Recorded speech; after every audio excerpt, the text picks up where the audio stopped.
नमस्कार साथियों, आज हम सदी के महत्वपूर्ण कवियों की श्रृंखला में शुभा जी के साथ हैं। साथियों, ये नाम अब किसी परिचय का मोहताज नहीं है। दरअसल तमाम तरह के वामपंथी जन आंदोलन हों, शुभा जी आंदोलनों में कुछ इस तरह शिरकत करती हैं जैसे ये उनकी अपनी लड़ाई हो। अपने हक और हित में तो सभी उठते हैं, एक सूत्रित होते हैं। शुभा जी एकमात्र वह रचनाकार हैं जो अपनी रचना में और अपने अनुभव संसार में और अपने व्यवहार जगत में भी कोई फांक नहीं रखती। वो जितनी सक्रिय समाज चिंतक हैं, बेहतरीन रचयिता हैं, रचनाकार हैं, कविता जगत, साहित्य जगत और समाज के तमाम चिंतन और चुनौतियों को लगातार वे जुबान देती रही हैं, प्रॉब्लम एरियाज़ को सॉल्यूशन की ओर ले जाती रही हैं। उतनी ही सक्रियता से वे एक सोशल एक्टिविस्ट के रूप में तमाम हाशिए पर बेजुबान जो कमज़ोर तबका है, जो सर्वहारा है, जो अपनी लड़ाई खुद नहीं लड़ पा रहा, उसके साथ सक्रिय खड़ी भागीदारी निभाती है, दिखाई देती है। स्त्री रचनाकार केवल स्त्री होने के नाते उससे जुड़ी यातनाओं को, वंचनाओं को और तमाम जो चैलेंजेस रहे हैं उसको केवल इसलिए नहीं दर्ज करा रहा होता कि वह स्वयं जात से, जमात से स्त्री है, बल्कि एक गंभीर चिंतक, एक सुलझा हुआ आलोचक जो समय और समाज का आकलन कर रहा है, वो दरअसल इस पड़ताल में रहता है, शोध में रहता है लगातार कि वो कौन लोग हैं जो सक्रिय हैं इस साजिश में, षड्यंत्र में, कि जो कमज़ोर है उसको लगातार हाशिए पर किए जाना कि और स्त्रियों को बेदखल करना तमाम पद और प्रतिष्ठा से, रुतबे से, वर्चस्व से। तो उस साजिश को शुभा जी अपनी कविताओं में भी उभारती हैं बखूबी। साथियों, जब हम स्त्रियां पहचान की बात कर रही होती हैं ना, तो अलग से चिन्हे पहचाने जाने की बात नहीं कर रही होती। ध्यान रहे, हम किसी अलगाव की आग्रही नहीं हैं, शुभा जी भी नहीं है। संपूर्ण स्त्री प्रजाति बल्कि लगाव, संलग्नता, जुड़ाव को परिभाषित करती है। संबंधों की, रिश्तों की गर्माहट को, परिवार को संजोना, संबंधों को सजोना, समाज को सजोना, बनाना। हम स्त्रियां बुनकर की तरह दरअसल केवल रचनाएं नहीं बुन रही होती हैं या स्वेटर और कपड़े की सिलाई और बुनाई नहीं कर रही होती हैं। हम समाज और परिवार के सृजन में भी वैसे ही संघर्षशील होती हैं। हम किसी भी जाति की हों, धर्म और समुदाय की हों, हम जब स्वावलंबन की बात कर रही हैं तो दरअसल अपने स्व को केंद्र में रख रही होती हैं। अपना अनुशासन खुद पर चले, स्वानुशासन, स्वावलंबन, अपना सहारा हम, अपना अवलंब, अपना सहारा हम खुद बने। अब ये जो पूंजी का वर्चस्व है और ये जो रुग्ण पुरुष मानसिकता है, इस वर्चस्ववादी समाज में लगातार हम स्त्रियां उन साजिशों को, उन हिंसक क्रूर नीतियों को, उन कुचक्रों को बेनकाब करने की और उन साजिशों को न केवल खुद पहचानती हैं बल्कि अपने अपनों को भी वो चिन्हने, पहचानने और चिन्हित करने की दरअसल मदद कर रही होती हैं, सहायता करती हैं। देखिए, हम स्वावलंबी भले हुई हैं, सदियां गुजर गई संघर्ष को करते, हम स्वावलंबी ज़रूर हुई हैं, लेकिन आज भी हम तमाम ज़रूरी अनुशासनों में आज भी हम मोहताज रहती हैं संबंधों की, संबोधनों की। हम किसी की पत्नी हैं, किसी की बेटी हैं, किसी की बहन हैं, तो ये जो संबोधनों की मोहताज हम होकर हम अपनी पहचान खोज रही होती हैं, ये दरअसल समाज का एक सीमित नज़रिया है, एक संकुचित सोच है। और इसलिए मैं कहूँगी कि न्याय हो, अन्याय, शासन, स्वशासन, आलंबन, स्वावलंबन, ये सब थोपे गए शब्द जो हैं, अब और गौर से इनको अगर आप नज़दीक से इनको चीनते हैं, पहचानते हैं, तो आप उस पूरी साजिश को बेनकाब कर सकते हैं हमारे साथ। हमारे चरित्र पर लगातार, हमारे आचरण पर लगातार सर्विलांस रहता है, निगाहें सबकी रहती हैं, सब हमारी ओर ही ताक रहे होते हैं, सबकी सोच में हम शामिल होते हैं, पर हम सोचती हुई किसी को पसंद नहीं आती। तो क्या वो तय करें समाज की जो वर्चस्व दबदबे को के हकदार हैं, जो दबदबे को जी रहे हैं, वे उनके हिसाब से हम उठे बैठे चलें फिरें, हंसे बोलें, कहें सहें? तो हम उनके अनुशासन में कब तक नियंत्रित होती रहेंगे? हमारे विद्रोह को, हमारी जागरूकता को, और मैं तो कहूँगी कि शोभा जी की कविताएं केवल प्रतिरोध की कविताएं नहीं हैं, केवल विरोध दर्ज कराती कविताएं नहीं हैं, बल्कि वो जागरूकता अभियान की तरह हम जैसियों कितनों को जागरूक कर रही होती हैं, सचेत कर रही होती हैं, और अपने चिंतन से दरअसल इतनी सक्रिय और क्या कह सकते हैं, सचेतन हमें बना रही होती हैं कि बस अब उठकर खड़े होने की ज़रूरत है कि अब हम सक्रिय कार्यकर्ता के रूप में हर उस बेजुबान के साथ खड़े हों, हर उस वंचित के साथ खड़े हों, शोषित के साथ, ज़रूरतमंद के साथ खड़े हों, ताकि हमारी रचना में, हमारे रचना संसार में और हमारे अनुभव जगत में, और जो व्यवहार जगत है, उसमें कोई फाक न रहे। तो साथियों, शोभा जी की मैं 5 कविताएं अपनी पसंद की आज आप सबके बीच साझा करूंगी। पहले हम वो कविताएं पढ़ते हैं और उसके बहाने शोभा जी की रचनात्मक यात्रा पर बात करते हैं। पहली कविता है आदमखोर। एक स्त्री बात करने की कोशिश कर रही है, तुम उसका चेहरा अलग कर देते हो धड़ से, तुम उसकी छातियां अलग कर देते हो, तुम उसकी जांघें अलग कर देते हो, तुम एकांत में करते हो आहार। आदमखोर, तुम इसे हिंसा नहीं मानते। शीर्षक है आदमखोर, और इस श्रृंखला से 2 कविताएं उनकी हैं, दोनों मैंने चुनी हैं। आदमखोर केवल भेड़िया नहीं है। आदमखोर कोई सियार या शेर, सियार और भेड़िया हिंसक कोई पशु नहीं है, बल्कि पशुत्व का आचरण करने वाला, पशुओं जैसा जीने वाला, क्रूर, हिंसक, चालाक, काइयां, तीखी नज़र रखने वाला, शिकारी नज़र रखने वाला, घात लगाने वाला पुरुष हो सकता है, जो स्त्री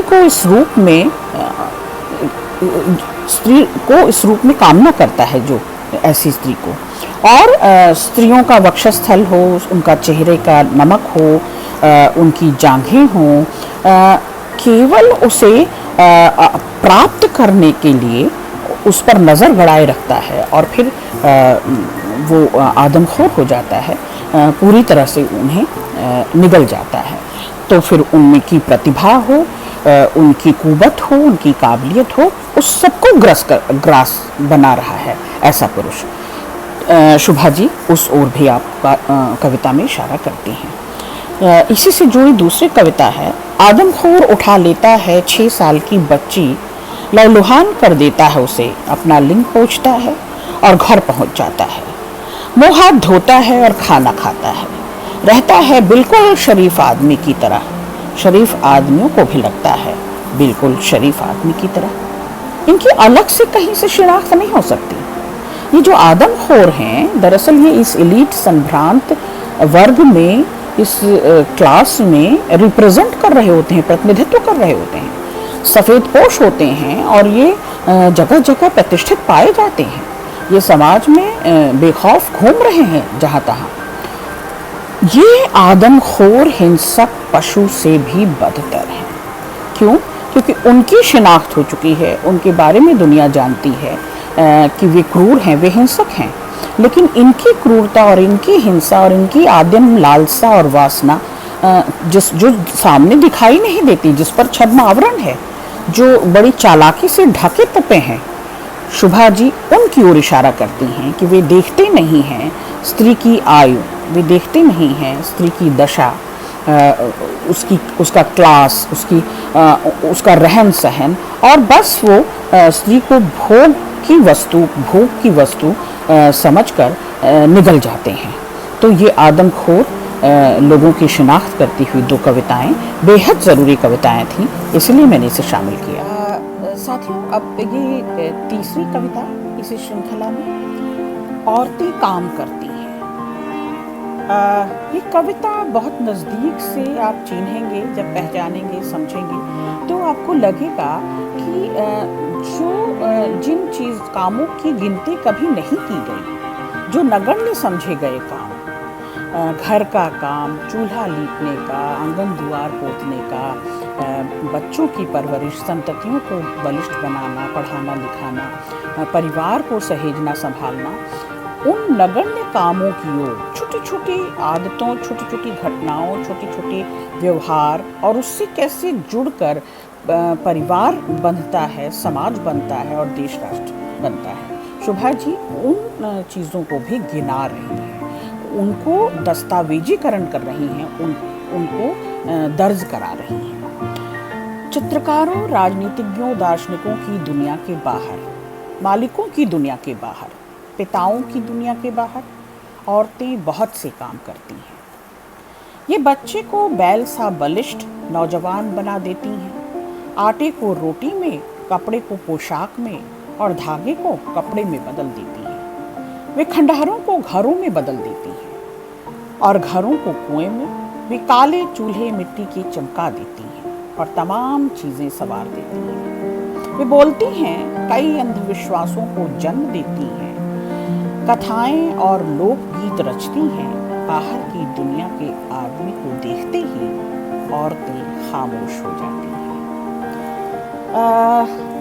नींव में, बुनियाद में, आधार के रूप में, पृष्ठभूमि में, नेपथ्य में ये औरतें जगह जगह जगह जगह मौजूद होती हैं और अपनी मौजूदगी, अपनी उपस्थिति से रच रही होती हैं। दरअसल तो वो जो रचनारत हैं, वो जो संघर्षरत हैं, वो जो जुझारू हैं और वो जो लगातार संलग्न रहती हैं, इन छोटे छोटे नगण्य, जिनको समाज गिनता नहीं, जिनको वर्चस्व कभी गिनता नहीं, जिनका कभी डॉक्यूमेंटेशन नहीं होता, जिनको कभी भी हमेशा जिनको नज़रअंदाज किया गया, इन छोटे छोटे कामों की बहुत बड़ी अहमियत है। शुभा जी उस बड़ी अहमियत को दर्ज कराती हैं और कहती हैं कि जो आपको नगण्य से काम लगते हैं, दरअसल वो हमारे होने के, हमारे जीने के, रहने सहने के, और ये जो हमारी चमक दमक है और समाज में ठसक है और रुतबा है, प्रतिष्ठा है, इसकी वजह जो है वो यही औरतें हैं जो बुनियाद में गड़ी हुई होती हैं, जो नेपथ्य में खड़ी होती हैं, जो छत पर कनात की तरह तनी होती हैं। इन औरतों पर बात कभी भी क्यों नहीं की जाती। अगली कविता है निडर औरतें। हम औरतें चिताओं को आग नहीं देती, कब्रों पर मिट्टी नहीं डालती। हम औरतें मरे हुओं को भी बहुत समय जीवित देखती हैं। सच तो यह है कि हम मौत को लगभग झूठ मानती हैं और बिछुड़ने का दुख हम खूब समझती हैं और बिछड़े हुओं को हम खूब याद रखती हैं। वे लगभग सशरीर हमारी दुनियाओं में चलते फिरते हैं। हम जन्म देती हैं और इसको कोई बड़ा काम नहीं मानती। हम जन्म देती हैं और इसको कोई बड़ा काम नहीं मानती कि हमारी पूजा की जाए। जाहिर है जीवन को लेकर हम काफ़ी व्यस्त रहती हैं और हमारा रोना गाना बस चलता ही रहता है। हम न तो मोक्ष की इच्छा कर पाती हैं, न बैरागी हो पाती हैं। हम नरक का द्वार कही जाती हैं। सारे ऋषि मुनि, पंडित, ज्ञानी, साधु और संत नरक से डरते हैं और हम नरक में जन्म देती हैं। इसी तरह यह जीवन चलता है। दरअसल शुभा जी इशारा कर रही हैं कि जो सब कुछ हमारी बदौलत है, त्याग, तप, सारा ये साधवापन, सारा ये साधु संत समाज, व्रत, नियम, यम, संकल्प, इन सब की बात कर रहे होते हैं। बड़े से बड़े विरागी लोग। दरअसल हम राग में डूबी न हो, हम राग उत्पन्न न करें तो ये वैराग्य कैसे पाएं? हम संकल्प और नियम और इन सबको निभाएं नहीं तो ये कैसे त्यागी और तपस्वी कहलाएं? सारा जप तप तो हमारे हिस्से है, पर वह कहीं भी किसी की नज़र में नहीं आता, कोई उसे नज़र में नहीं रखता, कोई उसे जाहिर नहीं करता। शुभा जी ये भी कहती हैं कि हम सुधियों को, स्मृतियों को संग्रहालय में सहेजे होती हैं। सजोना और सहेजना औरतें जानती हैं, चाहे वो रिश्ते हों, घर परिवार हो, चाहे संबंध हो, और चाहे समाज का एक एक हिस्सा, एक एक कोना, दरअसल हम सहेज और संभाल रही होती हैं। तो औरतें जो हैं अतीत जीवी होती हैं, अतीत को हमेशा अपनी सुधियों में बनाए रखती हैं और इस तरह से वर्तमान को और भविष्य को समृद्ध कर रही होती हैं दरअसल। तो शुभा जी का ये इशारा बहुत ही बेशकीमती है कि हम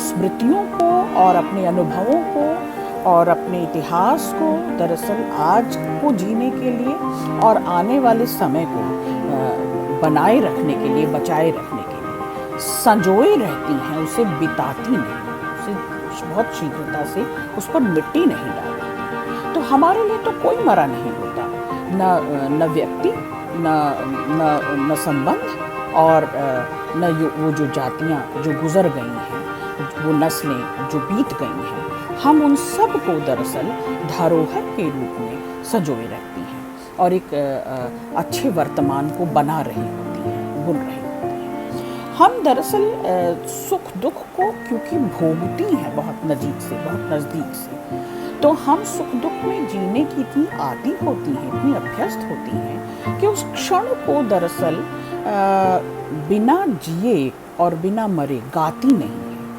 दुख का विलाप हो, सुख का राग हो, उत्सव हो, त्योहार हो, वह सब कुछ दरअसल हम गाती हैं।